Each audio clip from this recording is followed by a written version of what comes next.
Armed with the best camera and tripod money can buy, you're ready. Ready to capture the most breathtaking waterfall ever photographed. At least that's the plan. Then reality sets in. The bugs are relentless, and the bug spray is sitting at home.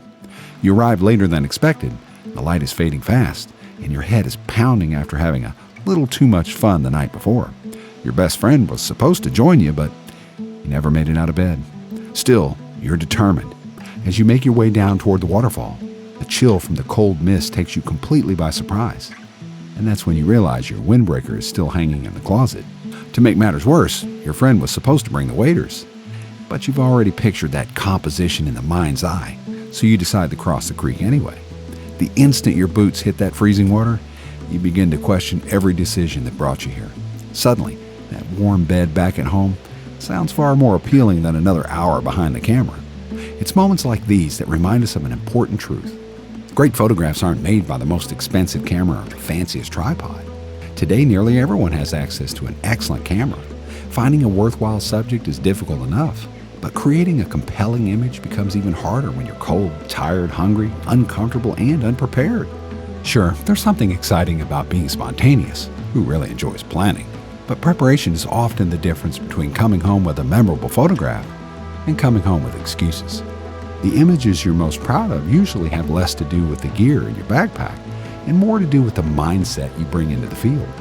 When you're exhausted, soaked, freezing, and distracted, do you really think a more expensive camera is going to save the day? If this story sounds familiar or reminds you of someone you know, it may be worth taking a closer look at your approach. The missing ingredient may not be better gear. It may simply be better preparation. Indeed, it may be the reason why you're missing the best waterfall shots. After all, chance truly favors the prepared mind. It's truly an art to make a waterfall meet the expectations of the mind's eye.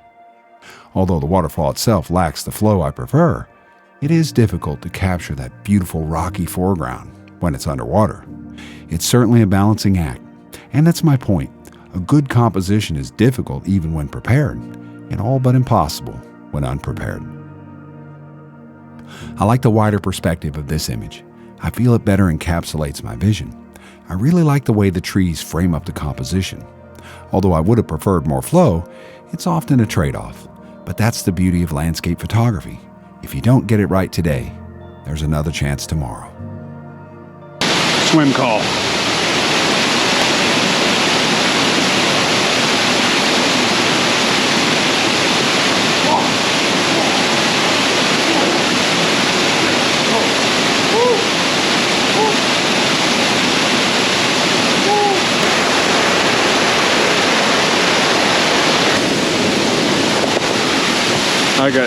I got things to do. Not enough playing. I got waterfalls to photograph.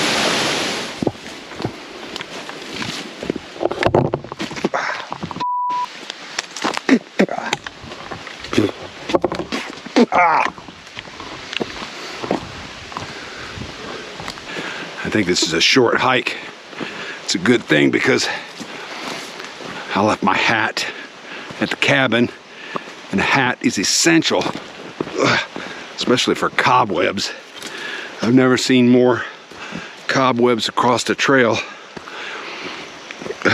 than Arkansas. Maybe, well, I take that back. Oklahoma is the worst, but Arkansas is a good second.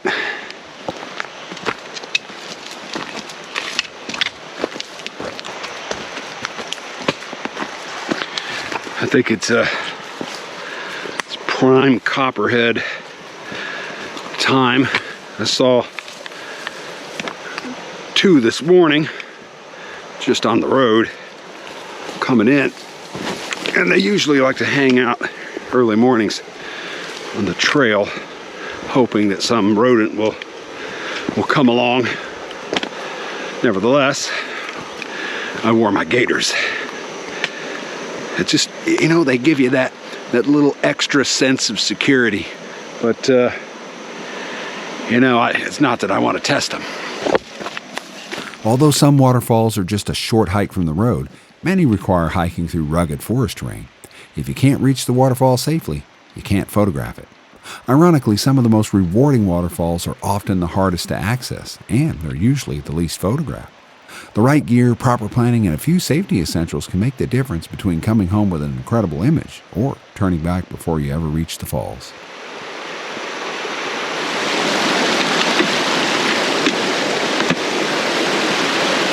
Its rocks are slip. Tim Ernst is not wrong in his book. I think I can do it without getting soaked. It's either that or I crawl under that bush. Well, I opted to crawl through the bush, so it wasn't that bad.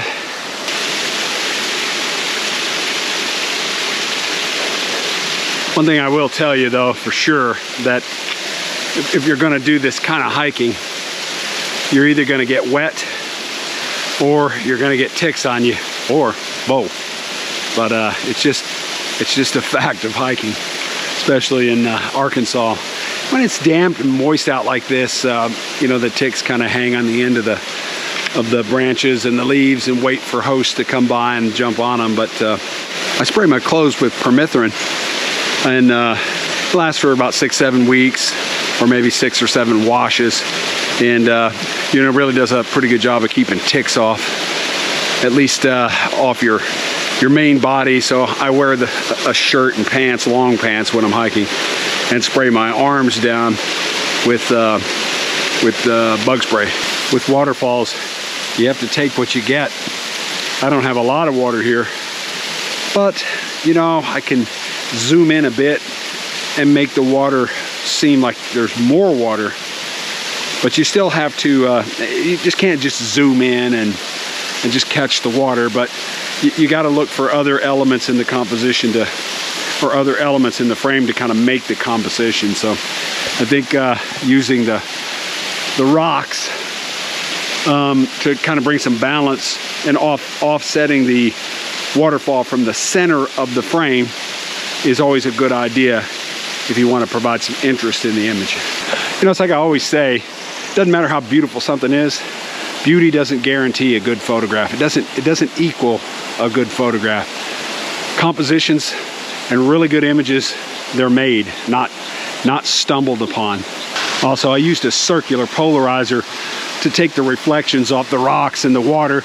Most of the time I do that, but sometimes I don't, and I'll often capture two, because like I say, you know, you never know, and cutting down some of that reflection might make the waterfall seem smaller, so it's kind of a trade-off. You know, I brought my 24 to 70, and really I left my 70 to 200 back at the cabin, and I think had I had that, I probably could have used maybe 85 mils to kind of just get that waterfall a little bit closer.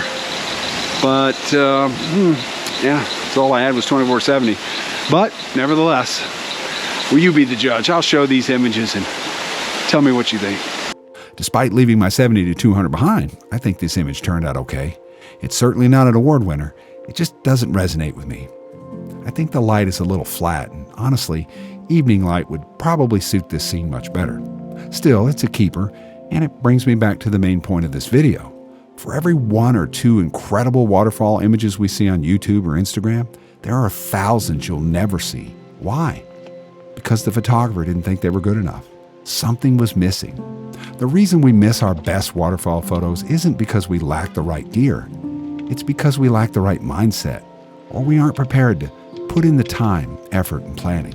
Not every photograph has to be award-winning. If it captured what you envisioned and meets your own expectations, then you've succeeded.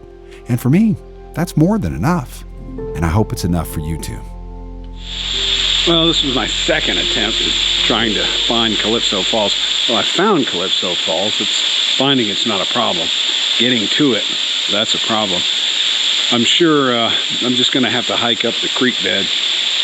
I don't see another way to do it. But I got close enough to it, just kind of rappelled down a little bit on a rope, and I got close enough to it to see that I don't want to photograph it, but at least not right now, but maybe when there's more water flowing. But anyway, I'll probably come back, and when this is flowing better. This is, I'm trying to think of the name of it, Splashdown Falls, and Calypso is just downstream of it. It's a small waterfall, but I think if I come back, I think this could be really spectacular. So I'll definitely come back here to Splashdown Falls, but I don't know, maybe one day I'll come back and try to hike up the stream and hit Calypso Falls, but yeah, I don't know. Well, if you enjoy these kind of videos, consider subscribing and watch this video right here. I think you'll find that interesting. See you on the trail.